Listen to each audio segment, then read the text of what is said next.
2018 கஜா புயல் பெரும் மழை வெள்ளத்தால் பாதிப்படைந்த நாகூர் தர்கா குளக்கரை நேரடியாக நான் சென்று பார்த்தேன்.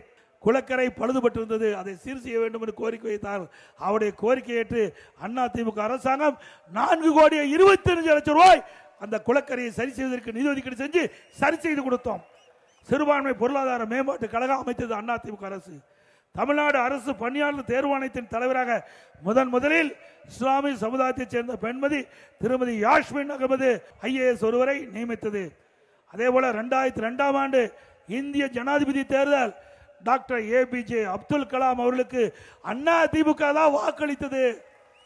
திமுக தமிழ்நாட்டைச் சேர்ந்த சிறுபான்மை மதத்தைச் சேர்ந்த இஸ்லாமிய மதத்தைச் சேர்ந்த நாட்டுடைய உயர்ந்த பதவி ஜனாதிபதி.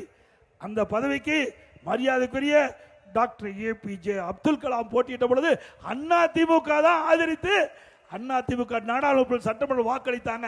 திமுக அவரை எதிர்த்து போட்டியிட்டவருக்கு வாக்களித்தது திமுக.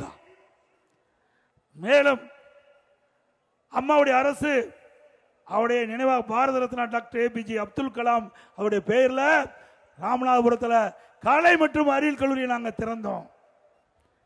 2017 திண்டுக்கல் ஹைதர் அலி மற்றும் திப்பு சுல்தான் அவர்களுடைய வாழ்க்கையில் வரலாறு குறித்து மணிமண்டபம் மதிக்கப்பட்டது.